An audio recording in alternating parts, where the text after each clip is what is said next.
लोकतंत्र में शक्ति जनता के हाथ में होती है।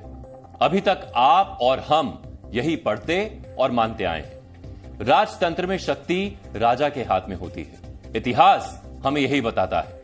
लेकिन अगर आप एक आम आदमी हैं जो शायद रिक्शा चलाता है, बस ट्रक चलाता है, रेड़ी पटरी पर दुकान लगाता है या 10-15 हजार रुपए की नौकरी करके गुजर बसर कर रहा है, उसके लिए आज हर वो आदमी जिसके पास उससे ऊंचा ओहदा है या उससे ज्यादा धन है, वो राजा है।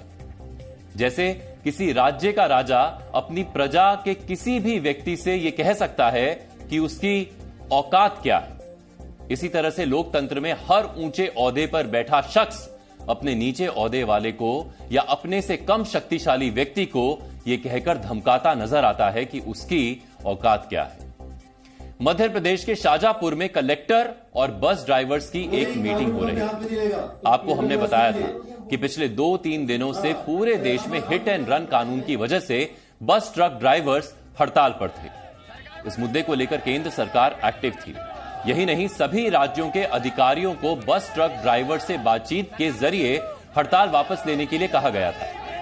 लेकिन शाजापुर के कलेक्टर किशोर कन्याल का एक वीडियो सामने आया है जिसमें उन्होंने भी सरकार के आदेश पर अपने इलाके के बस और ट्रक ड्राइवर्स को मीटिंग के लिए बुलाया था। इस मीटिंग का मकसद था बस और ट्रक ड्राइवर्स को काम पर लौटने के लिए मनाना। लेकिन इस मीटिंग में कलेक्टर कन्याल अपने ऑफिसर वाले ओहदे का रौब दिखाते नजर आए। उनकी भाषा और उनके शब्दों में कहीं भी बातचीत के जरिए रास्ता निकालने वाला तरीका नहीं नजर आया, बल्कि वो बस और ट्रक ड्राइवर्स को खुद के कलेक्टर होने की शक्ति का एहसास करवा रहे थे। हम आपको सबसे पहले वो वीडियो दिखाना चाहते हैं जिसमें वो अपनी भाषा से अपनी शक्ति का एहसास करवा रहे थे। कोई कानून को अपने हाथ में नहीं लेगा। तुम सुन लीजिए। ऐसी बात फालतू क्या कर रहे हैं? अच्छे से बोलो। समझ के क्या बोल रहे हो? समझ में रखो। क्या करोगे तुम? क्या औकात है तुम्हारी? यही तो चीज है सर, हमें यही लड़ाई हमारी कोई नहीं, ये कोई लड़ाई ऐसी नहीं होती है। हम हाथ जोड़ के क्या करोगे तुम? बैठ जाओ तुम, बैठ जाओ। मैं इसके लिए माफी चाह रहा हूँ जी। माफी मांगनी चाहिए तुम्हें। आपने खुद आपने इस मीटिंग का यह हिस्सा देखा जब शाजापुर के कलेक्टर किशोर कन्याल बस और ट्रक ड्राइवर्स को समझा नहीं बल्कि धमका रहे थे। आपको उनकी भाषा में किए गए शब्द चयन से ज्यादा उनके बोलने का तरीका ही उनके पद से उनमें भर चुके रौब को दिखा रहा है। कैसे? अब हम आपको बताते हैं। ऐसी बात मत करना यहां पे, समझ के रहे। क्या करोगे तुम? औकात क्या है तुम्हारी? क्या कर लोगे तुम? माफी मांगनी चाहिए तुम्हें। इन सारे शब्दों को प्रयोग कर कलेक्टर साहब ने साहब वाले अंदाज में ही बोला था। वो ड्राइवर्स को समझा नहीं, धमका रहे थे। और ये रौबीला अंदाज कलेक्टर साहब में अचानक नहीं आया होगा। इस तरह के रौबीले तेवर वाले व्यक्तियों के ऐसे व्यवहार के 3 कारण होते हैं। पहला है धन बल, यानी ऐसे व्यक्ति जिनकी सुपर पावर होती है पैसा। वो अपने धन बल की मदद से कमतर व्यक्ति को दबाने की कोशिश करते हैं। दूसरा है बाहुबल, यानी जिसके पास लोग या संगठन की शक्ति होती है।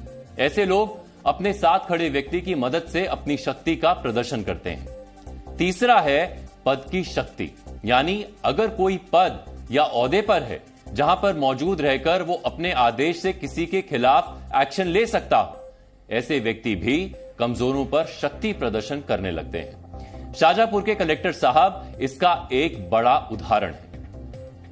आम जनजीवन में ऐसे बहुत से मौके आते हैं जब कमजोर वर्ग के लोगों को सरकारी पदों पर मौजूद शक्तिशाली व्यक्तियों या धनबल और बाहुबल से संपन्न व्यक्तियों से दबना पड़ता है। क्या आप ये सोच सकते हैं कि कोई रेड़ी पटरी लगाने वाला व्यक्ति अपने जिले के जिलाधिकारी से ऊंची आवाज में बात भी कर ले?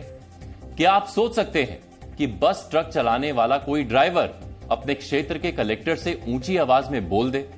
हालांकि ऐसे मौके जब जब आएंगे तब तब यही सुनाई पड़ेगा कि औकात क्या है तुम्हारी।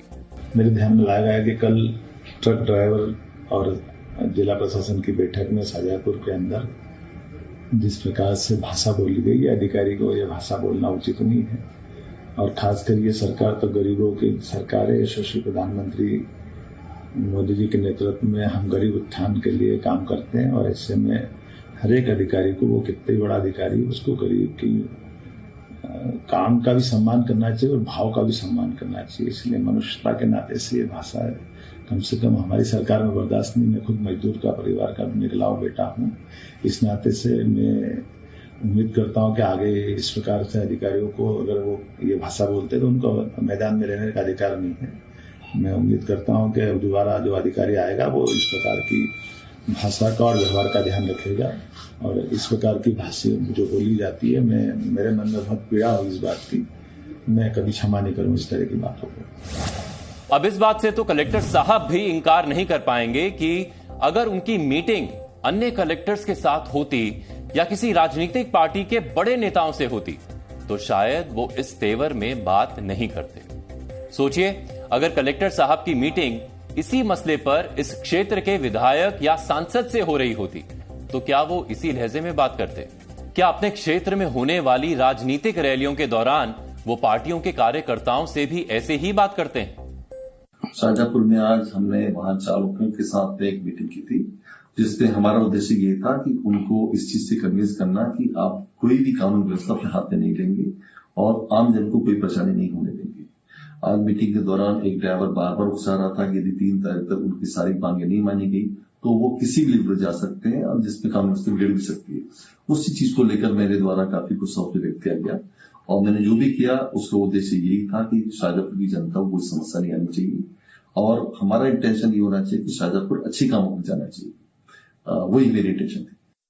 ट्रक ड्राइवर्स को अपने पद का रौब दिखाने की वजह से किशोर कन्याल को शाहजहांपुर से हटा दिया गया है। अब रिजू बाफना को शाहजहांपुर की नई कलेक्टर बनाया गया है। वो इससे पहले नरसिंहपुर की कलेक्टर थी। वैसे शाहजहांपुर की घटना मात्र एक उदाहरण है। ऐसी तमाम घटनाएं इस देश में रोज घटती हैं। वैसे तो भारत दुनिया का सबसे बड़ा लोकतंत्र है, लेकिन हमारे इस लोकतंत्र में कई छोटे छोटे अलिखित राजतंत्र भी चल रहे हैं जिसमें सरकारी पदों के अधिकारों का दुरुपयोग हो रहा है।